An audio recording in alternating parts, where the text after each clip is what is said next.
A primeira pergunta de hoje é da ouvinte Ana Lúcia, da cidade do Guarujá. A nossa consulente pergunta ao pastor: por que a CCB, Congregação Cristã no Brasil, não cobra dízimo e outras igrejas só falam disso, pastor? Simples a resposta. Porque a Bíblia ordena, pela palavra do próprio Jesus, de Mateus capítulo 23, quando ele repreendia os fariseus porque punham em execução obediência à lei, porém eles erravam em alguns pormenores de menor, erravam em questões de mais responsabilidade e obedeciam aquelas menores. Então Jesus disse para eles: vocês façam as duas coisas. Se há preceitos na lei de importância, então vocês cumpram. E se há princípios ou mandamentos de menor valor, as duas coisas devem ser feitas. É o que nós encontramos no capítulo 23 de Mateus, versículo 13. Jesus diz assim: ai de vós, escribas e fariseus hipócritas, pois que dizimais a hortelã, o endro e o cominho, e desprezais o mais importante da lei, o juízo, a misericórdia e a fé. Deveis, porém, fazer estas coisas, e não omitir aquelas. Então, aqui na parte final do versículo, deveis fazer estas coisas. Que coisas? Praticar a justiça, a misericórdia e a fé, e não omitir, deixar de fazer as menores. Quais? Os dízimos da hortelã, do endro e do cominho. Então Jesus não está repreendendo aqui, ele está mostrando que há valores e que às vezes nós trocamos os valores, como aqui está se observando. Agora, se perguntássemos à nossa consulente Ana Lúcia: você já leu alguma parte do Antigo Testamento para poder saber quando teve início o pagamento do dízimo? O dízimo pago pela primeira vez na história bíblica não partiu de lei, de exigência da parte de Deus. Partiu da espontaneidade do nosso pai na fé chamado Abraão. Se encontra no livro de Romanos, capítulo 4, diz o texto: os que são da fé são filhos de Abraão. E nós somos tidos, então, pela fé como filhos de Abraão. Agora, Abraão resolveu dar o dízimo para um sacerdote de Deus. Este sacerdote de Deus chamava-se Melquisedeque, e ele então veio Abraão e deu para aquele servo de Deus esse valor correspondente ao dízimo. E foi abençoado pelo sumo sacerdote. Vou ler o texto em Gênesis capítulo 14, versículo 18 em diante. E Melquisedeque, rei de Salém, trouxe pão e vinho, e era este sacerdote do Deus Altíssimo. E abençoou-o, e disse: bendito seja Abraão pelo Deus Altíssimo, possuidor dos céus e da terra. E bendito seja o Deus Altíssimo, que entregou os teus inimigos nas tuas mãos. E Abraão deu-lhe o dízimo de tudo. Então, nós temos aqui uma situação. O sumo sacerdote aqui, o Melquisedeque, recebe um valor X das mãos de Abraão, aceita e invoca a bênção de Deus sobre ele. E nós passando então agora para o Novo Testamento, vamos encontrar no capítulo 7 de Hebreus o paralelo agora para nós do Novo Testamento, porque alguns dizem assim, a lei era o dízimo era da lei. O dízimo foi da lei, sim. Mas o dízimo não começou com a lei. O dízimo começou na espontaneidade de Abraão e na aceitação de Melquisedeque. Incorporou-se a lei e ultrapassou a lei, estando em ordem agora para nós em nossos dias, como nós lemos então no capítulo 7 de Hebreus, porque este Melquisedeque, Hebreus 7, primeiro, que era rei de Salém, sacerdote do Deus Altíssimo, que saiu ao encontro de Abraão quando este regressava da matança dos reis e o abençoou. A quem também Abraão deu o dízimo de tudo, e primeiramente por interpretação, rei de justiça, depois rei de Salém, que é rei de paz, sem pai, sem mãe, sem genealogia, não tendo princípio de dias nem fim de vida, mas sendo feito semelhante ao Filho de Deus, permanece sacerdote para sempre. Então aqui há um paralelo entre o sacerdócio de Cristo e o sacerdócio de Melquisedeque.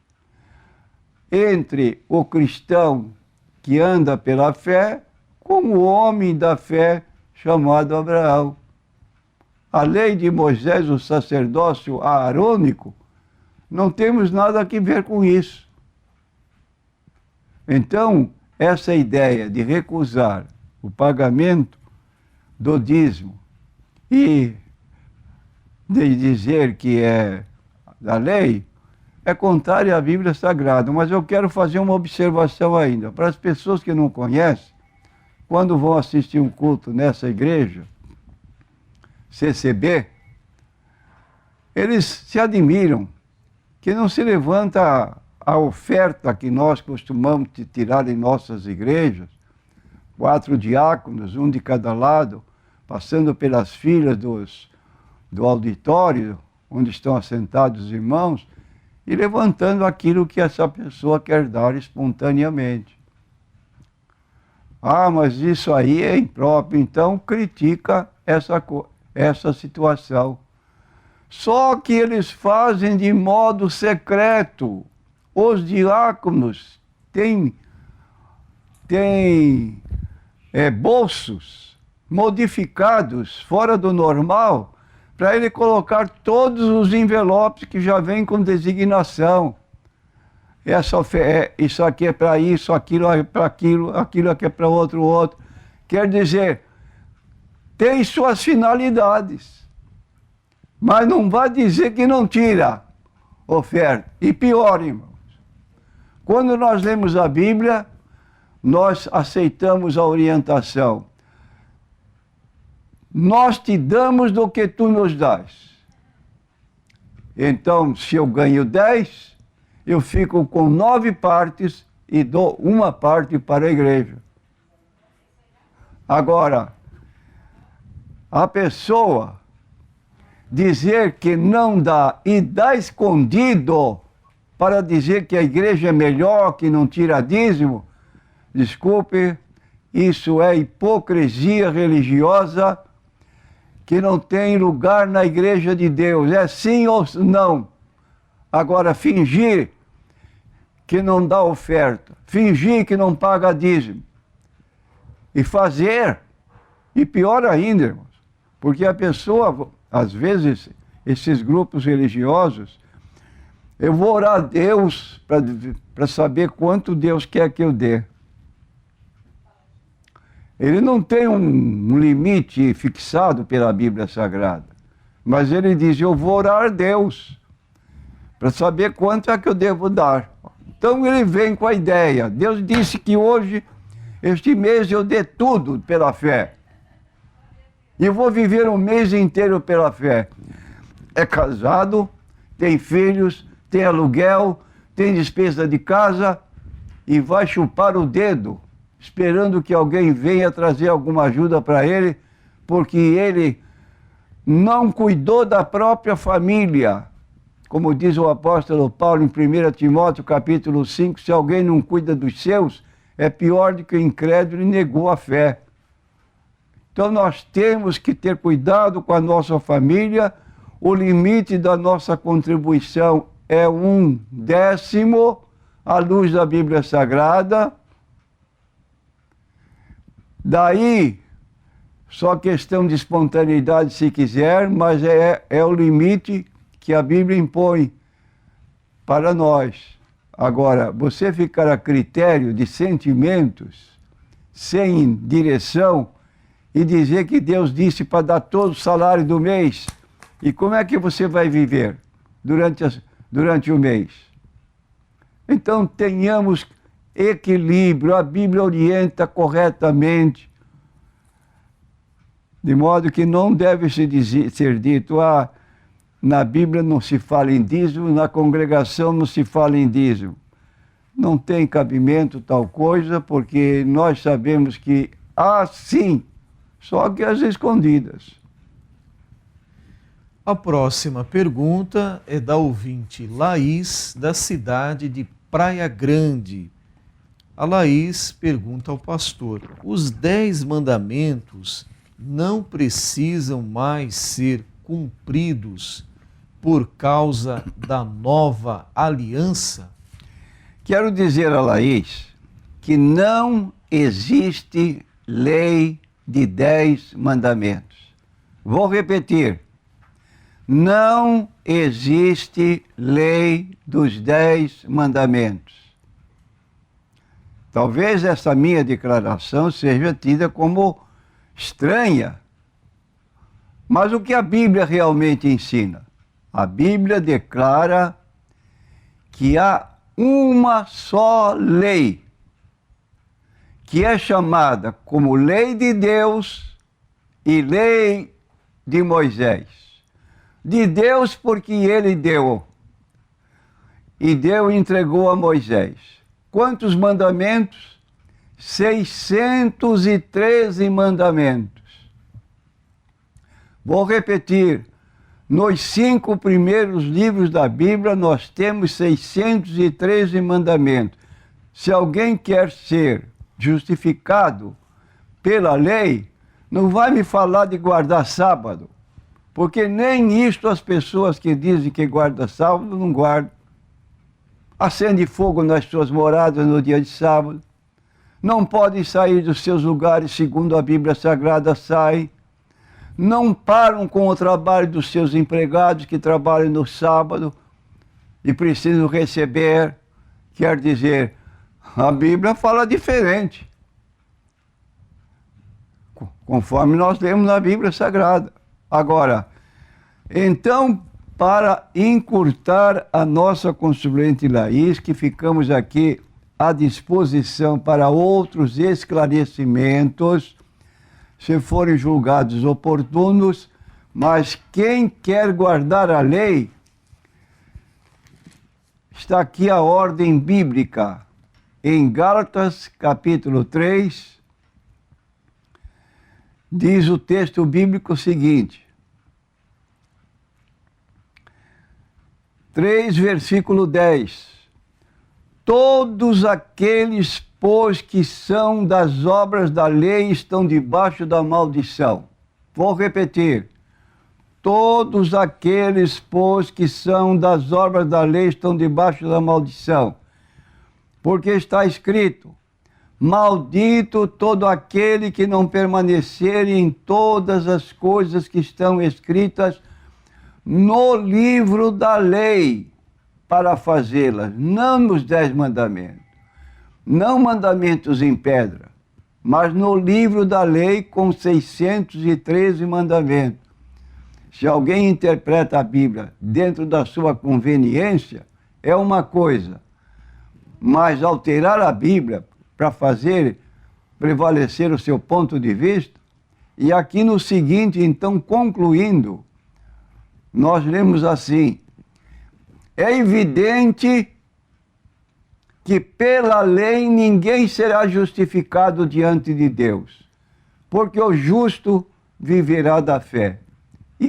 E Efésios capítulo 2, versículos 8 e 9, declara: porque pela graça sois salvos por meio da fé, isto não vem de vós, é dom de Deus, não vem das obras, para que ninguém se glorie.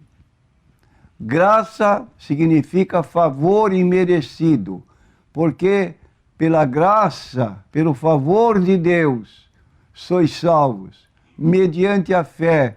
Isto não vem de vós, é dom de Deus, não vem das obras, para que ninguém se glorie.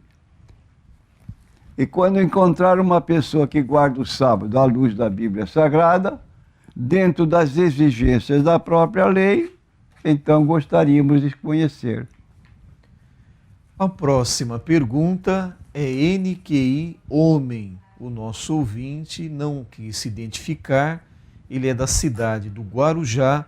Ele diz aqui que o seu irmão está pleiteando um empréstimo para a compra de um imóvel e solicita a casa do consulente como garantia para este empréstimo.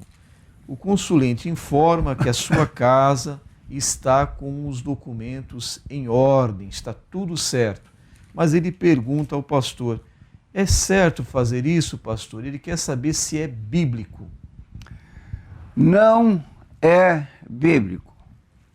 Se você quiser a minha opinião, eu diria: não faça isso. Ah, mas é meu irmão. Não faça isso. Em primeiro lugar, você tem família. Você tem que cuidar da sua casa. Esposa, filhos. E se você fizer um comprometimento desse, você vai perder tudo. Pode ocorrer isso e acabou-se. Agora, o que diz a Bíblia? Provérbios, capítulo 22, diz no versículo 26 em seguida: não estejas entre os que se comprometem e entre os que ficam por fiadores de dívidas. Pois se não tem com que pagar, deixarias que te tirassem até a tua cama de debaixo de ti? É o que tem ocorrido, onde se viu vender a casa própria para favorecer o outro, e ele fica preso a essa obrigação, e amanhã dá um problema, quem é que vai sair perdendo? Então nós temos essa colocação na Bíblia Sagrada, contrário a essa medida, muita coisa se teria prevenido se tivesse obediência à palavra de Deus. Mesmo entre nós cristãos, até onde você pode emprestar seu dinheiro? Até onde você pode ficar por fiador de alguém? Tenha cuidado, porque você tem família e você tem que, em primeiro lugar, prestigiar a sua família. É ordem bíblica. A próxima pergunta é da ouvinte Alessandra, da cidade de São Vicente. Pastor, o que seria exatamente o pecado de blasfêmia contra o Espírito Santo? Essa expressão, blasfêmia contra o Espírito Santo, aparece no Evangelho segundo Mateus, capítulo 12, versículos 31 e 32. Vamos ler o texto bíblico que foi citado por Jesus. Diz o texto assim: portanto eu vos digo, todo pecado e blasfêmia se perdoará aos homens, mas a blasfêmia contra o Espírito não será perdoada aos homens. Se qualquer disser alguma palavra contra o Filho do Homem, ser-lhe-á perdoado. Mas se alguém falar contra o Espírito Santo, não lhe será perdoado, nem neste século, nem no futuro. Então, o que houve que deu margem a esse pronunciamento de Jesus no capítulo 12, versículo 31? Lendo os versículos precedentes, nós vamos notar que Jesus está fazendo um milagre, libertando um jovem de uma possessão demoníaca.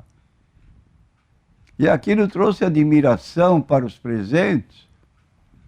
E diz então o texto de Mateus 12, trouxeram-lhe então um endemoniado, cego e mudo, e de tal modo curou que o cego e o mudo falava e via.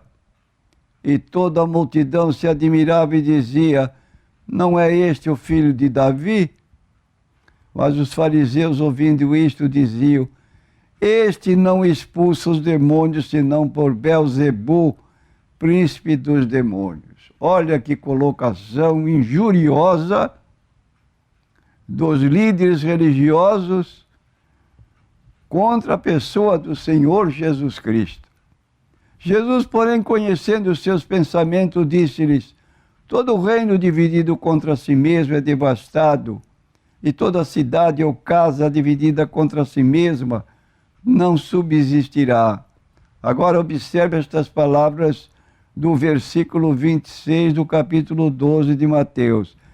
Se Satanás expulsa Satanás, está dividido contra si mesmo, como subsistirá, pois, o seu reino? Então aqui eles estavam dizendo que Jesus expulsava o demônio pelo príncipe dos demônios. E Jesus continua, se eu expulso os demônios por Belzebu, por quem os expulso então vossos filhos? Quer dizer, e os filhos dele que também expulsavam demônios, também pelo príncipe dos demônios? Então aí está uma palavra muito severa da parte de Jesus, e cuidado com a blasfêmia contra o Espírito Santo. Há pessoas que perguntam, será que eu já blasfemei contra o Espírito Santo? Quando a pessoa tem dúvida e faz essa pergunta a si mesma, é porque ela não pecou, não blasfemou contra o Espírito Santo. Agora, um sentimento revelador de alguém que pecou contra o Espírito Santo e ele se afastou, é quando a consciência de um cristão fica cauterizada. Para ele não tem mais coisa que seja errada.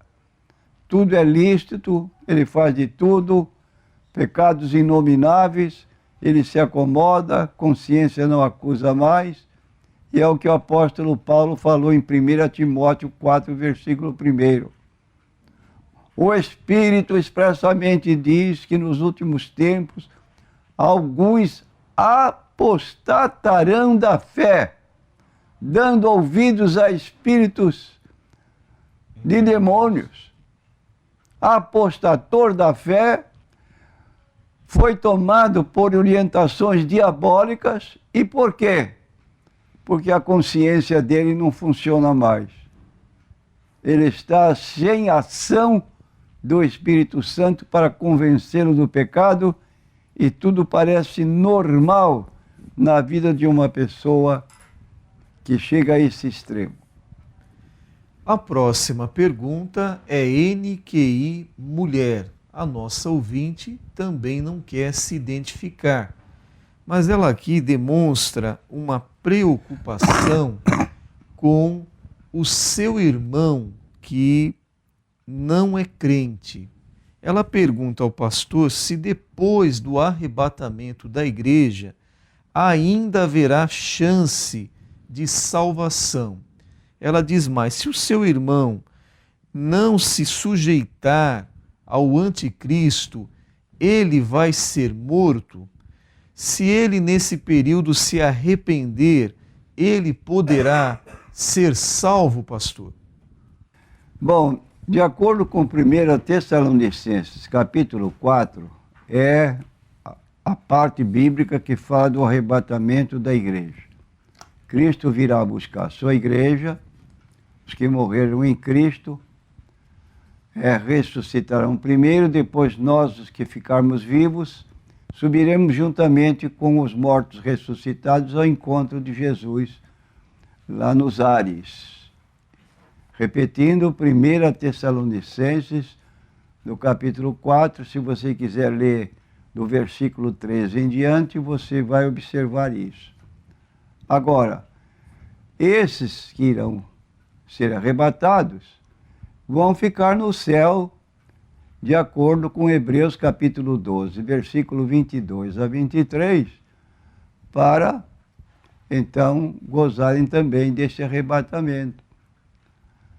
Entretanto, depois do arrebatamento, vai surgir o anticristo, que vai trabalhar durante 7 anos como se fosse o próprio Jesus.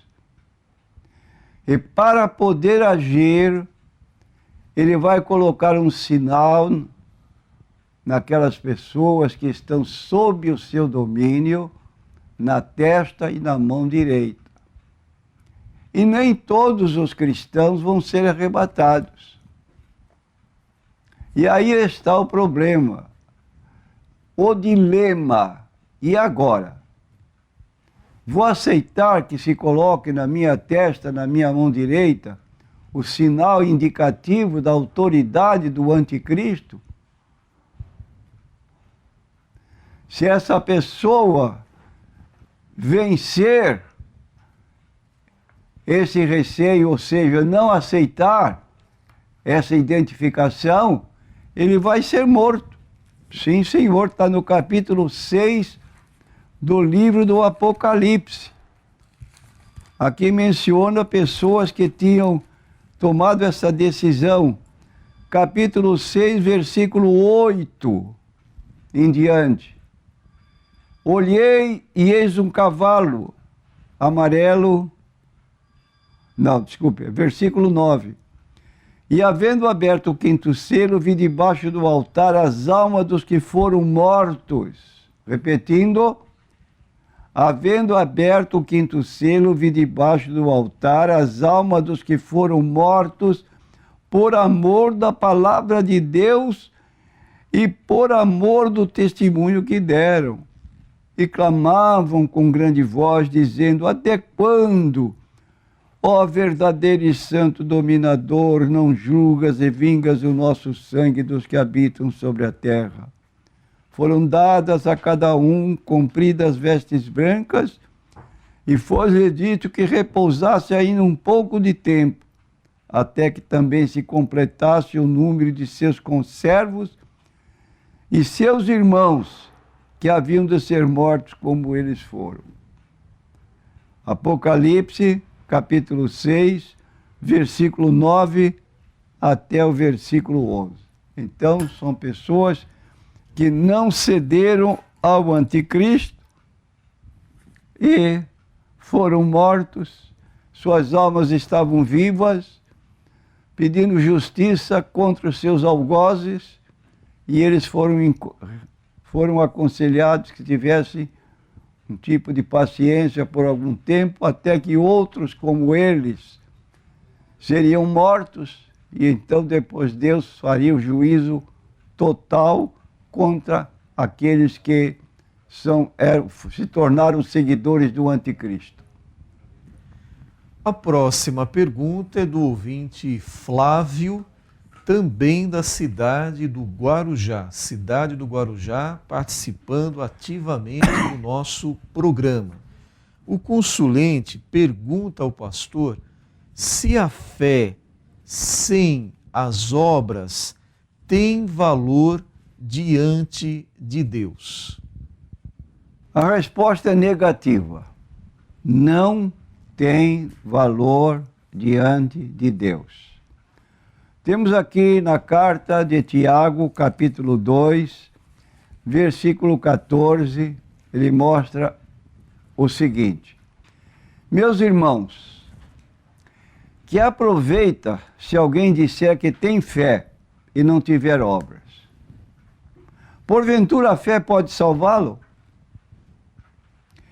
Se o irmão ou a irmã estiverem nus e tiverem falta de mantimento cotidiano, e algum de vós lhes disser, ide em paz, aquentai-vos, fartai-vos, e não lhe derdes as coisas necessárias para o corpo, que proveito virá daí? Assim também a fé, se não tiver as obras, é morta em si mesmo. Então, alguém dirá, tu tens a fé e eu tenho as obras. Mostra-me a tua fé sem as tuas obras, e eu te mostrarei a minha fé pelas minhas obras. Então aí está. Pessoa que às vezes declara que tem fé, mas é uma fé que não funciona, que não tem reflexo, e é uma fé inútil. Agora, uma fé verdadeira foi aquela que Jesus disse para os judeus, com muita ênfase: tende fé em Deus. Uma fé positiva que leva a uma ação que vai ajudar outras pessoas ao nosso redor. Isso é fundamental, a nossa fé em Deus.